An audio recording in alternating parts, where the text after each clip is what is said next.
ডাক দিয়ে বলেছিল, মা তুমি আমার আব্বার বিরুদ্ধে বিচার দেবা নাও।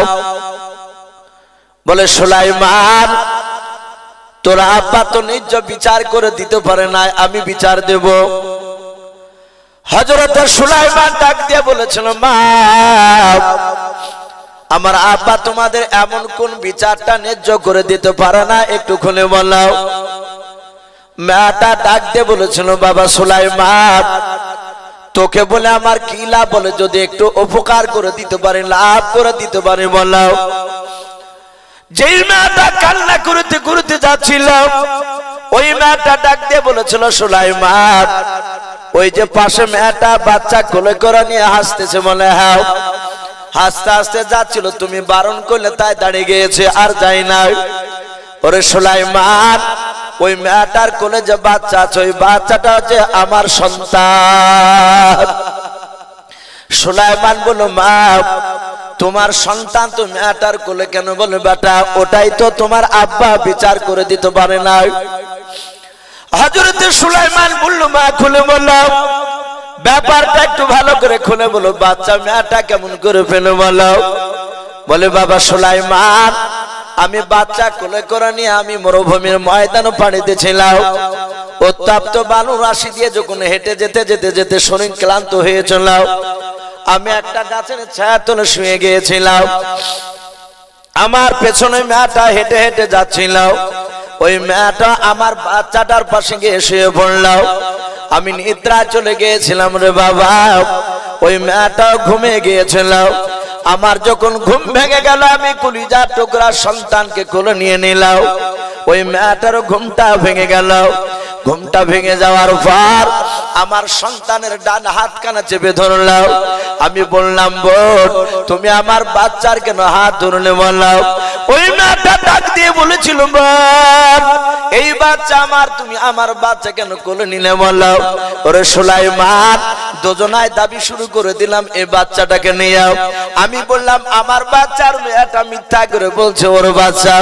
দুজনার ঝামেলা মীমাংসা কেউ করতে পারলো না। ওই মেয়েটা ডাক দিয়ে বলেছিল, বল এভাবে ঝামেলা করে মীমাংসা আসা যাবে না, চলো আমাদের দেশে দাউদ নবী আলাইহিস সালাম বলে একজন বিরাট বড় নবী রাসূল আছেন, উনি বড় বাদশা আছে, ওনার দরবারে গিয়ে আমাদের ঘটনাটা বলবো, নিশ্চয় দাউদ নবী আলাইহিস সালাম ন্যায্য বিচার করে দেবে। ওরে বাবা সুলাইমান মেয়েটা আমার সঙ্গে সঙ্গে চলে গেল, তোমার আব্বার কাছে গিয়ে বিচারটা দিয়ে দিলাম। তোমার আব্বা বিচার করলো। বাবা এই মেয়েটা অভিনয় করে কান্না করছিল, তোমার আব্বা ধরতে পারে না, তাই তোমার আব্বা এই বাচ্চাটা পাওনা করে দিয়েছে। ওই মেয়েটা আমার প্রকৃতি বাচ্চা আমাকে পাওনা করে দিল না, এটাই তোমার আব্বা ন্যায্য বিচার করতে পারে নাই রে মা বাপ। এই কারণে কিয়ামতের ময়দানে তোমার আব্বার বিরুদ্ধে বিচার দিব। হযরত সুলাইমান ডাক দিয়ে বললেন, মা আমার আব্বার বিরুদ্ধে বিচার তোমাকে দিতে দেব না, সুলা আমি আব্বার কাছে নিয়ে যাব। বলে, কেন নিয়ে যাবা? বলে, আমি আব্বাকে আবার পুনরায় বিচারটা চিন্তা ভাবনা করে করতে বলবো। আমার মনে হয় আব্বা চিন্তা ভাবনা করে বিচারটা করে ন্যায্য বিচার হয়ে যাবে। বলো তোমরা মেনে নেবে কে নাও? যেই মেয়েটা কাঁদতে কাঁদতে যাচ্ছিল মেয়েটা বলল, সুলাইমান আমি রাজি আছি। আর যে মেয়েটা হাসতে হাসতে যাচ্ছিল মেয়েটা বলল, সুলাইমান তোমার আব্বা একবার বিচার কেন 100 বার বিচার করলে আমি মানতে রাজি আছি।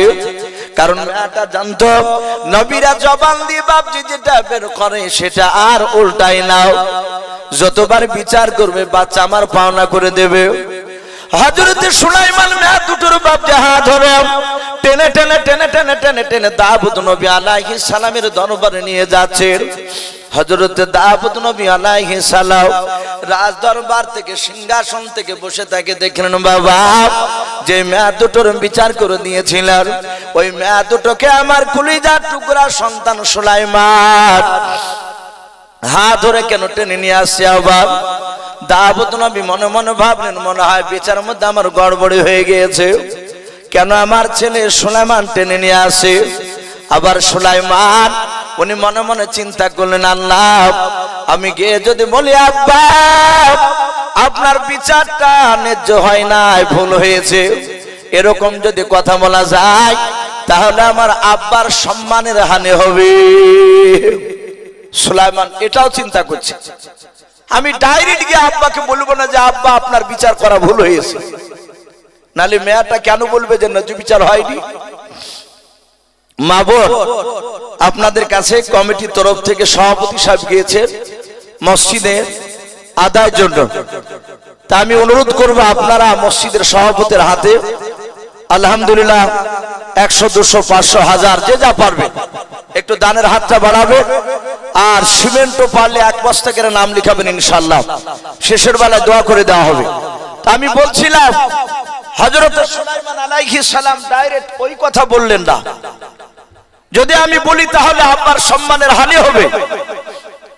দাউদ নবী তিনি তাকে থেকে দেখছে, সুলাইমান হাতখানা এইভাবে জোর করলেন, ছোট্ট বাচ্চা ছেলে 4 থেকে 4.5 বছরের বাচ্চা, সুলাইমান হাত ওখানা জোর করে বলেছিল, আব্বা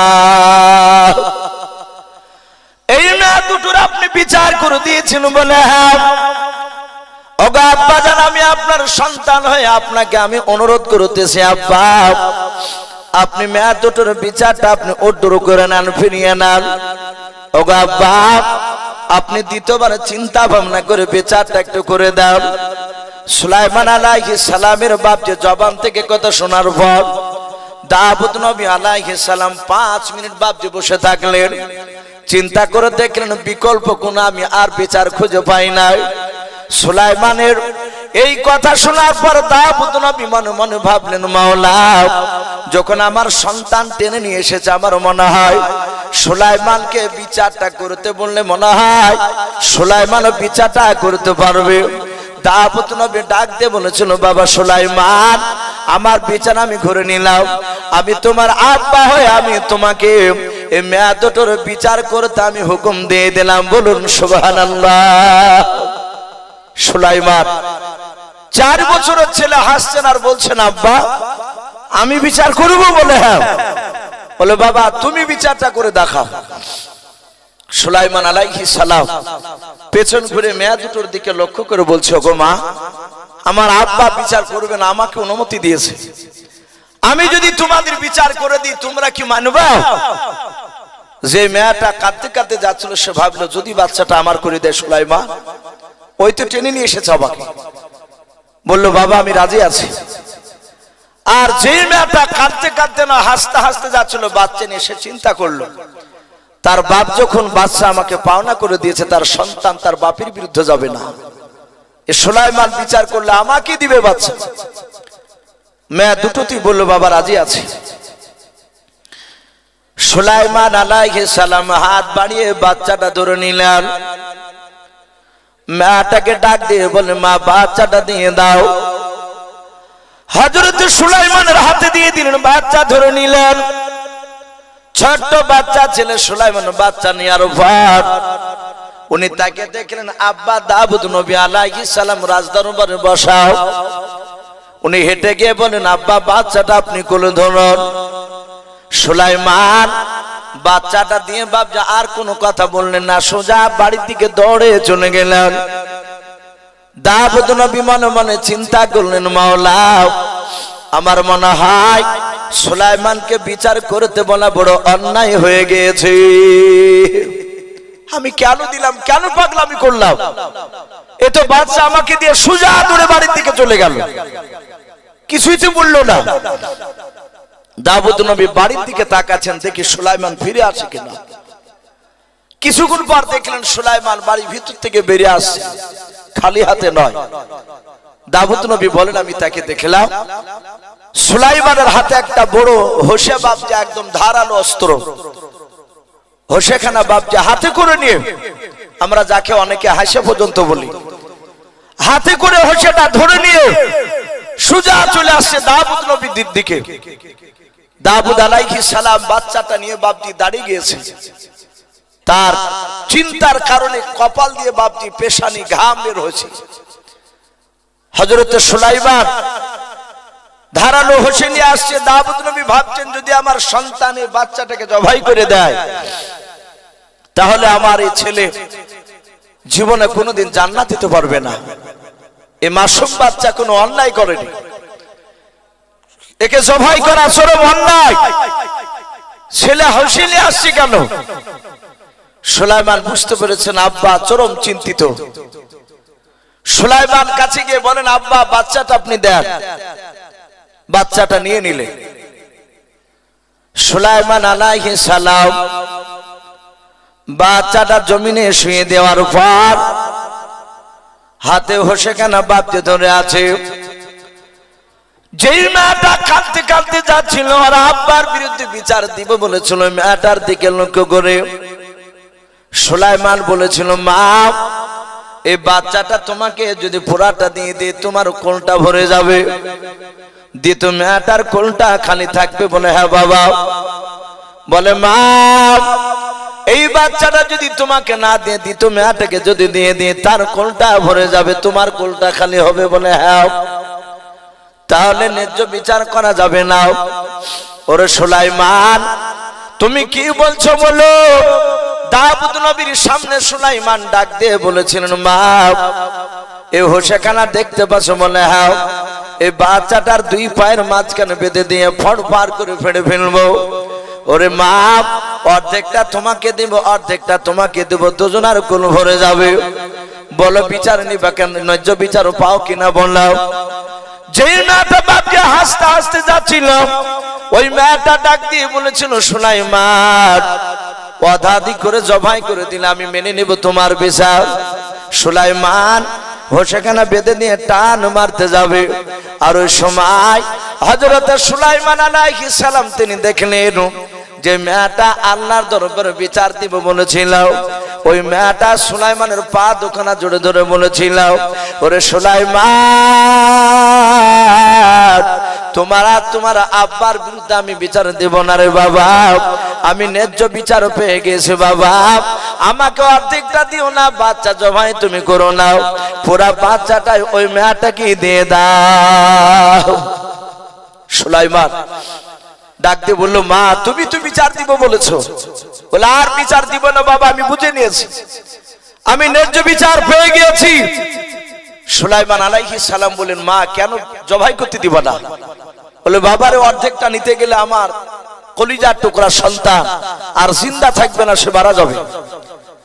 আমি যদি না নিই পুরাটা দিলে কমসে কম জিন্দা তো থাকবে বাচ্চা। ওর কাছে বড় হওয়ার পর যখন রাস্তা দিয়ে হাঁটবে আমি সন্তানের দিকে আঙ্গুল দিয়ে ইশারা করে আমার নিজের দিলকে জানকে একটু সাবুর দিয়ে বুঝাতে পারবো, আল্লাহ এই বাচ্চাটা হেঁটে যাচ্ছে, বাচ্চাটা আমারই বাচ্চা। সুলাইমান হোসেখানা টান মেরে ফেলে দিয়ে বাচ্চাটা তুলে বললেন, আব্বা এই মেয়েটারই হচ্ছে প্রকৃতি বাচ্চা। দাউদ নবী আলাইহিস সালাম বললেন, বাবা তোমার এত মেধা এত বুদ্ধি আল্লাহ দিয়েছে। সুলাইমান মুচকে মুচকে হাসছে। কিতাবে লিখেছে বাপজি, দাউদ নবীর হাতে একটা আংটি ছিল, ওই আংটিটা সুলাইমান আলাইহিস সালামের বাচ্চা অবস্থায় আঙ্গুলে ভরে দিলেন। আমি একটা ওয়াজ বহু জায়গায় করেছি বাপজি, দাজ্জালের একটা ঘটনা আমি আলোচনা করে অনেক ছেলেরা শুনে, তাতে একটা জানোয়ার বের হবে আমি বলেছিলাম দাজ্জালের পরপরে, সেই জানোয়ারটার নাম হবে দাব্বাতুল আরদ। ওই দাব্বাতুল আরদ ওই জানোয়ারটার দুই হাতে দুটো জিনিস থাকবে, তার ডান হাতে থাকবে মুসা আলাইহিস সালামের আশা মুবারক যে লাঠিটা মুসা নবী নিয়েছিলেন ওই লাঠিটা থাকবে জানোয়ারটার হাতে, আর ওই জানোয়ারটার হাতে থাকবে বাপজি বাম হাতে এই সুলাইমান আলাইহিস সালামের আঙ্গুঠিখানা। গোটা পৃথিবী ওই জানোয়ারটা ভ্রমণ করবে, প্রতিটা মানুষের কাছে গিয়ে বলবে কানু বি আয়াতিনা লা ইউকিনুন। সবারই কাছে মানুষের মতো কথা বলে বলবে, তোমাদের কাছে কি জাহান্নামের কথা শোনানোর মতো লোক আসেনি? তোমাদের কাছে কি আলেম ওলামা পৌঁছায়নি? এই বলবে বাপজি, আর তার একজনের কপালে লাঠি দিয়ে দাগ দিবে আর একজনের কপালে আংটি দিয়ে ইস্টা মারবে। তো সেই সুলাইমান আলাইহিস সালাম আল্লাহ বলছেন আমি এত ইলম এত জ্ঞান দান করেছিলাম। ওনাদের জীবনীতে এসেছে এই সুলাইমান আলাইহিস সালাম উনি গোটা পৃথিবীর তিনি বাদশা ছিলেন। বলুন আলহামদুলিল্লাহ। ইসলামের ইতিহাস বাবজি যারা পড়েছে তারা জানেন যে গোটা পৃথিবী বাবজি আপনার দাদাগিরি চালিয়েছিল মাত্র 4টা বাদশাতে। যেই সময় ওই 4টা বাদশার মধ্যে যে কোনো একটা বাদশা যখন রাজত্ব চালিয়েছিল ওদের মোকাবিলা করার মতন আর দ্বিতীয় কোনো বাদশা বাবজি ছিল না। গোটা পৃথিবীর বাদশা ছিল 4টা বাদশা, তার মধ্যে 2টা বাদশা ছিল বাবজি বেঈমান আর 2টো বাদশা ছিল বাবজি ইমানদার। যেই 2টো বেঈমান বাদশা ছিল তাদের নাম কিতাবে লিখেছে বখতে নাসার। নাম শুনেন নাই? বখতে নাসার একটা বেঈমান বাদশা গোটা পৃথিবীতে বাবজি সে দাদাগিরি চালিয়েছিল। 2 নাম্বার বাবজি আরেকটা বেঈমান বাদশা, তার নাম কোরআন পাকে এসেছে নমরুদ। ইব্রাহিম আলাইহিস সালামের জামানায় যে কুখ্যাত বেঈমান বাদশা ছিল তার নাম ছিল বাবজি এই নমরুদ। এই নমরুদ গোটা পৃথিবীর দাদাগিরি চালিয়েছিল। এরা 2টা বেঈমান। আর যেই 2টো মুসলমান বাদশা ছিল গোটা পৃথিবীকে বাবজি শাসন করেছিলেন তাদের মধ্যে বাবজি একটা মুসলমান বাদশার নাম ছিল জুলকারনাইন। একটু মহব্বতের নামটা বলেন, কি নাম বললাম? জুলকারনাইন। অনেকে বলেছেন উনি নাকি বাদশা সেকেন্দার ছিলেন। এই জুলকারনাইন গোটা পৃথিবীর বাবজি আপনার বাদশা ছিলেন। দ্বিতীয় আরেকটা বাদশা ইমানদার তিনি ছিলেন হযরতে সুলাইমান আলাইহিস সালাম। সম্মানিত ভাই আমার বাবা জীবনেরা, এই সুলাইমান আলাইহিস সালাম উনি এত বড় বাদশা ছিলেন কিতাবে লিখেছে উনি যে সিংহাসনে বসতেন এই স্টেজের রকম, উনি যে স্টেজের উপর বাবজি বসতেন সেই স্টেজের উপর বাবজি 6 লক্ষ চেয়ার আটত। বলুন আলহামদুলিল্লাহ। 6 লক্ষ চেয়ার। আর 6 লক্ষ চেয়ারে বাবজি আপনার 6 লক্ষ সৈন্য বসে থাকতো। নবী সুলাইমান আলাইহিস সালাম জিন আর মানুষ বাবজি 3 লাখ করে তার 24 ঘন্টা সিংহাসনে বসে থাকতো চেয়ারের উপরে। সুলাইমান আল্লাহ রাব্বুল আলামিন বলেন আমি 2টো নবীকে সারা পৃথিবী মাখলুকাতের কথা বুঝার এবং বলার তৌফিক দিয়েছিলাম, শক্তি দিয়েছিলাম। 1 নম্বর নবী হচ্ছে আপনার আমার নবী মুহাম্মদ সাল্লাল্লাহু আলাইহি ওয়াসাল্লাম। দ্বিতীয় আরেকটা নবী এই ছিল সুলাইমান। ওনারা সারা পৃথিবীর সবারই কথা বুঝতে পারতেন, বলতে পারতেন। আমার রাসূল রাস্তা দিয়ে যখন হাঁটতেন পাহাড়ি এলাকা দিয়ে গাছে নবীকে ডাকে সালাম দিতেন। বলুন আলহামদুলিল্লাহ। পাথরে নবীজির সাথে সালাম দিয়ে কথা বলতে হযরত সুলাইমান আলাইহিস সালাম বাবজি সারা পৃথিবীর সবারই সাথে কথা বলতে পারতেন। এই সুলাইমান ওনার জীবনীতে লিখেছে বাবজি তিনি ভ্রমণ করতে যাবেন, ঘুরতে যাবেন। সুলাইমান সিংহাসন নিয়ে বাবজি আকাশপথে যাতায়াত করতে। কোরআন শরীফে লিখেছে সুলাইমান কি বলছিলেন? ওয়া হুশিরা লিসুলাইমানা জুনুদুহু মিনাল জিন্নি ওয়াল ইনসি ওয়াত তায়রি ফাহুম ইউজাউন। সুলাইমান আলাইহিস সালাম জিন আর মানুষ আর মাথার উপরে অনেকগুলো পাখি ছিল। ওই পাখি আর জিন বাপজি মানুষদেরকে লক্ষ্য করে নবী সুলাইমান ডাক দিয়ে বলেছিলেন ওরে জিন মানুষ পাখিরা আমি এখান থেকে আমি ভ্রমণ করতে যাব, ঘুরতে যাব, বল তোরা আমার সঙ্গে ঘুরতে যাবে কি নাও?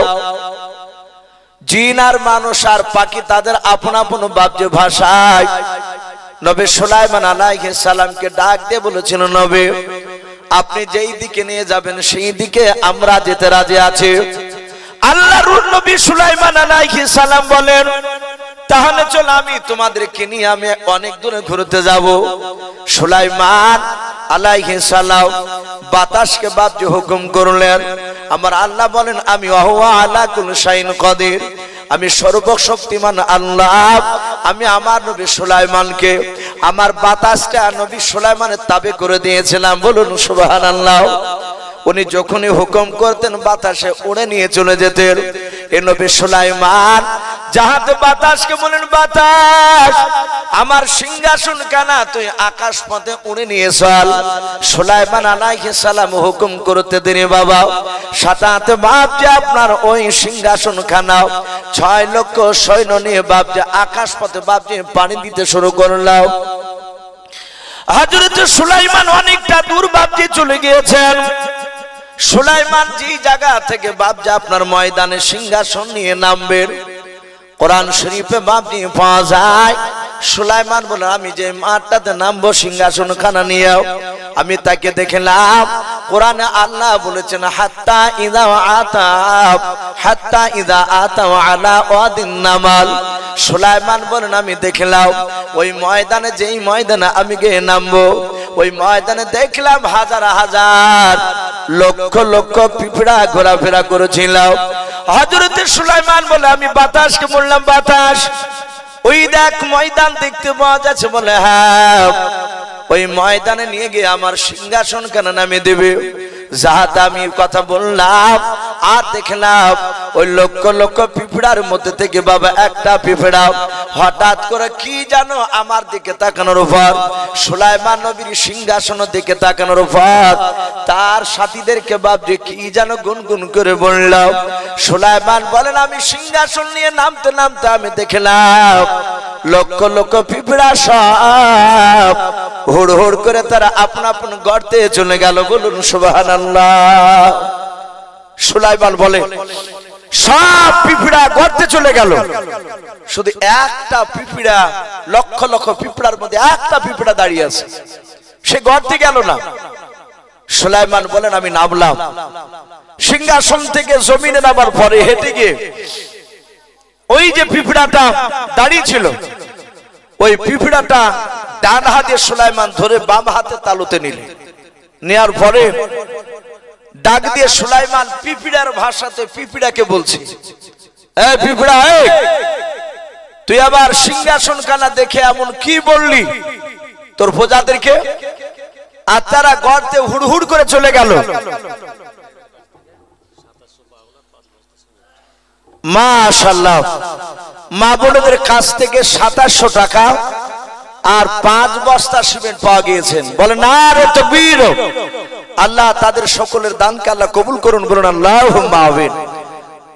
ভাই যেহেতু মসজিদের উন্নতি কল্পে জালসা আপনারা যথেষ্ট আমার হুজুরের হাতে দিয়েছে, এখানে অনেক বাপজি ভাই আছেন আপনারা দিয়েছে ভাই, বেশি নাই মাত্র আমি এই বক্তব্যের মধ্যে সুপাশে হুজুর বলেছিলেন যে বাবা একটু চায়ে দেখবা কিছু মানুষ দিবে আবার শেষের বেলা।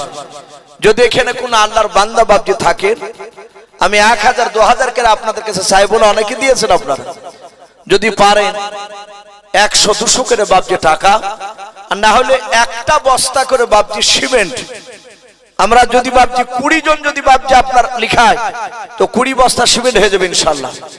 অনেক টাকা দরকার আছে বাপজি মসজিদে, তাই ভাই আমি কয়েক মিনিটের মধ্যে একটু দেখতে চাই যদি কেউ থাকেন 200 100 500 নাহলে বাপজি 1 বস্তা করে সিমেন্ট, জি যদি থাকেন কোন বাপজি কোন ভাই একটু আসি, দুনিয়া সব পড়ে থাকবে বাপজি, খালি হাত নিয়ে বাপজি আমাদেরকে কবরে যাওয়া লাগবে। বাদশা সেকেন্দার এই যে জুলকারনাইন যার কথা বলছিলাম, গোটা পৃথিবীর বাদশা চালানোর পরে ওনার ভক্তদেরকে বলেছিলেন বাবা আমি ইন্তেকাল করে গেলে আমাকে যখন কাফন পরাবা খাটলিতে করে যখন নিয়ে যাবা তখন কাফনের বাইরে আমার দুখানা হাত একটু বের করে দিও। লোকেরা বলল হুজুর, লোকে ঠাট্টা করবে যে গোটা পৃথিবীর বাদশাহ হওয়ার পর মৃত্যুর পর আবার হাত পেতে চাইতে চাইতে কবরে যাচ্ছে।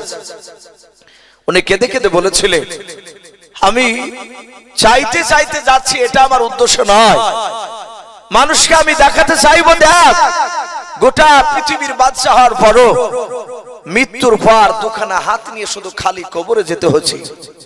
তাই ভাই আমাদেরকে সব ফেলে দিয়ে চলে যেতে হবে।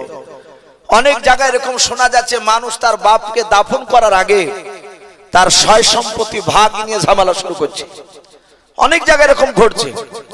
তাই ভাই শেষের বেলায় যদি কোনো বাপজি কোনো ভাই যদি থাকেন একটা বস্তা সিমেন্ট কিংবা 500 খান করে টাকা কাছে না থাকলে একটু ওয়াদা করবে যে আমি এক সপ্তাহে কিংবা হয়তো 1 মাসে দিব ইনশাআল্লাহ। বাপজি কেউ হবে না? দুটি একটা লোক একটু আল্লাহর রাস্তায় একটু আসি, একটু আসি ভাই। আর খাস করে যারা কমিটি ভাই আছো আজকে জালসা, এই কমিটি ভাই এই দেখেন বেলামিতে ভাই আমার 100 টাকার দাতা, বলুন মারহাবা। আল্লাহ তাআলা 100 টাকা দানকে আল্লাহ কবুল করুন। ভাই আসি কমিটি ভাই যারা আছো ভাই, তোমরা এখনো নাম লেখাওনি, তোমরা 500 খান করে যদি টাকা লেখাও ইনশাআল্লাহ অনেক টাকা হয়ে যাবে ভাই, চলে যাবেন না ভাই, একটু আসি। সুবহানাল্লাহ বলেন, নারে তাকবীর।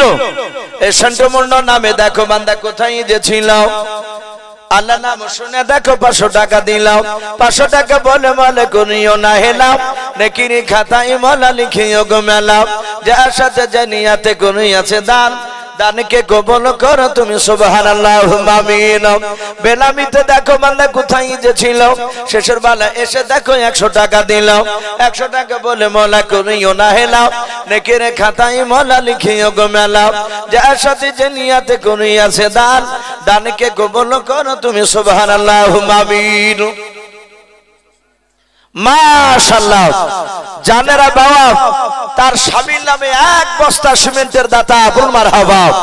আল্লাহ তার 1 বস্তা সিমেন্টের দানকে কবুল করে নিও, তার স্বামীর কবর আযাবকে maaf করুন, বলুন আল্লাহুম্মা আমিন।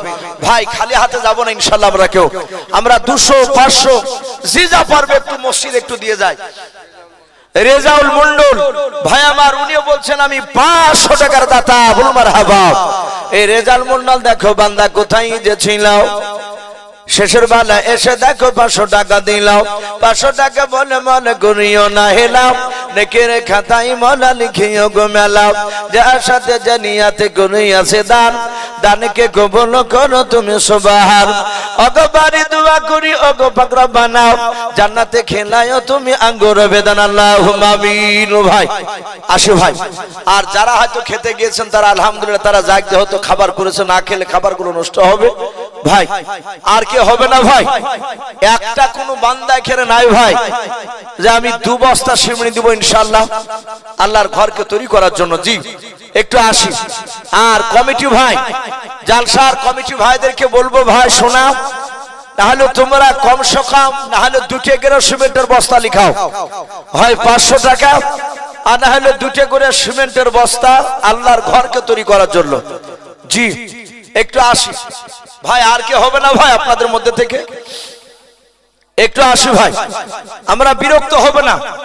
এই দেখেন প্রায় 12টা বাজতে চললো, আমার পরে এই জালসার প্রধান বক্তা তিনি আসবেন ইনশাআল্লাহ।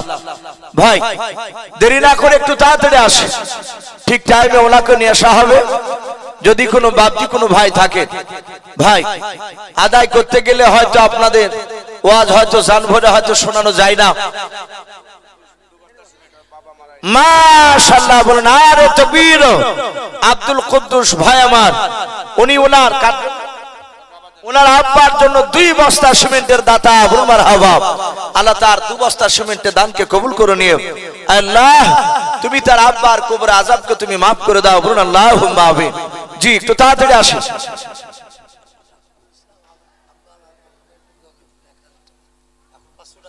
মাশাআল্লাহ। কি নাম বলি? রাফিকুল ইসলাম। তার আব্বা মা বেঁচে আছে, মা মারা গেছে, আব্বা মা দুটি, আব্বা মা রাফিকুল ইসলামের মারা গিয়েছে। উনি বলছেন আমি 1000 টাকার দাতা, বলুন মারহাবা। নগদ 500 টাকা আর 500 টাকা উনি পরে দিবে। আল্লাহ যার বাপ নাই মা নাই সে জানে যে পৃথিবীটা কত কঠিন, বাপ মা কত দামি, তাই তার আব্বা মা চলে গেছে, তার আব্বা মা নামে 1000 টাকা দান করেছেন গো মাওলা, তুমি তার 1000 টাকার দানকে কবুল করে নিও, তার আব্বা মার কবর আযাবকে maaf করে দাও, বলুন আল্লাহুম্মা আমিন। আল্লাহ রাফিকুল ইসলামের রুজিতে বরকত দাও, তার হায়াতে তয়্যিবা সিহাতে কুল্লিয়া তুমি দান করো, বলুন আল্লাহুম্মা আমিন। ভাই আর কি হবে না ভাই?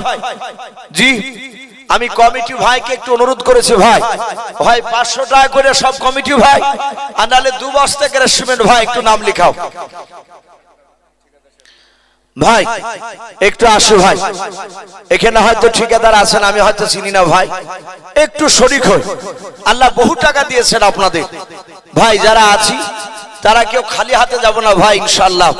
আল্লাহ রসুল বলেছেন দান করলে বরকত হয়, আল্লাহ আপনার দান করলে আপনার রুজিতে অভাব দিবে না ইনশাআল্লাহ, এটা আল্লাহ রসুলের কথা।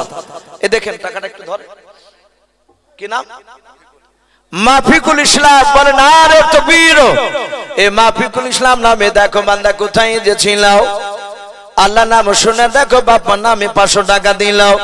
500 টাকা বলে মনে করিও না হেলাও, নেকের খাতায় মোলা লিখিও গো মেলা, আর দোয়া করি জন্য তাহার জন্যতে 500 টাকার বদল মোলা তুমি মাফ করে দিও তার বাবার কবর আযাব, আল্লাহুম্মা আমিন।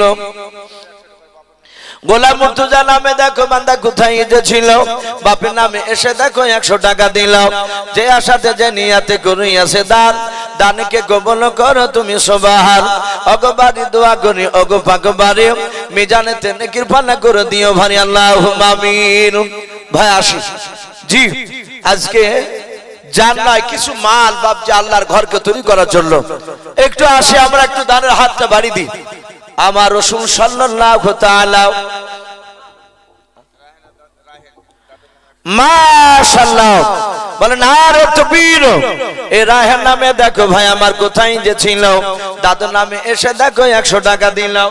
100 টাকা বলে মোলা করিও না হেলাও, নেকির খাতায় মোলা লিখিও গো আমার, আল্লাহুম্মা আমিন।